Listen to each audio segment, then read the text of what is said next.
दिल्ली में बीजेपी सरकार के आते ही कई बड़े फैसले लिए जा रहे हैं। उसमें से एक है अवैध प्रवासियों की पहचान के लिए अभियान। यूं तो ऐसा पहली बार नहीं हुआ है, पर अब बीजेपी के आने के बाद इसे सख्ती से किया जा रहा है। हाल ही में दिल्ली के संगम बिहार से 2 बांग्लादेशी नागरिकों को पकड़ा गया था और आज दिल्ली के बसंत कुंज के पास बंगाली बस्ती और जय हिंद कैंप में ये अभियान छेड़ा गया। यहाँ पुलिसकर्मी सभी के जरूरी दस्तावेजों का सत्यापन कर रहे हैं। सुनिए सब इंस्पेक्टर रवि मलिक ने इस मामले पर क्या कुछ कहा।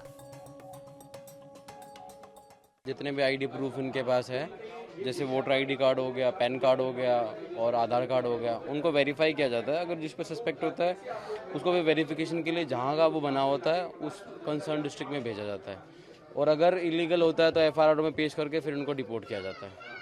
इसके अलावा यही पूछा जा रहा है सर, कितने टाइम से रह रहे हैं, हाँ बिल्कुल बिल्कुल, कहाँ की पीछे से कहाँ से बना हुआ है, सब चीज़ों को वेरीफाई किया जाता है कि कब से रह रहे हैं, हस्बैंड क्या काम करता है, आस पड़ोस में पता किया जाता है कि कब से रह रहे हैं। ये कई लोग खुद भी झूठ बोल देते हैं, तो उनको वेरीफाई करने के बाद ही इनका फॉर्म भर के फिर उनको वेरिफिकेशन के लिए भेजा जाता है जिन पे डाउट होता है।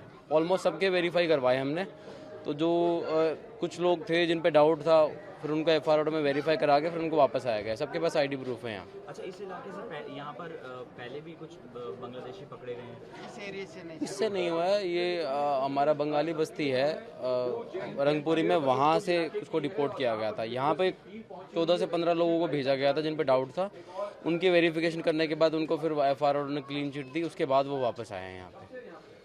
अच्छा, कुछ लोग ये भी कह रहे हैं सर कि कुछ बांग्लादेशी रहते जिन पे जिनका नाम इन्होंने बताया उन सबको का वेरिफिकेशन करवाया गया है और उनके पास सारे आईडी प्रूफ बाद में वेरीफाई हुए हैं। जिनके पास डाउट था उनको लेके गए एफआईआर में, वहाँ पेश करने के बाद उन्होंने अपने सारी चीज़ें जो उनके डॉक्यूमेंट्स थे उनके सामने प्रेजेंट किए, उन्होंने तब वापस उनको वापस भेजा है। अदरवाइज़ हमने यहाँ से जिन पे डाउट था, जिनका नाम इन्होंने बताया है प्रधान ने या आसपास के लोगों ने, 14 से 15 लोगों को हम लोग यहाँ से लेके गए हैं डिपोर्टेशन के लिए। बट उन्होंने जब वैलिड उनके डॉक्यूमेंट्स वेरीफाई हो गए देन उनको वापस आया गया।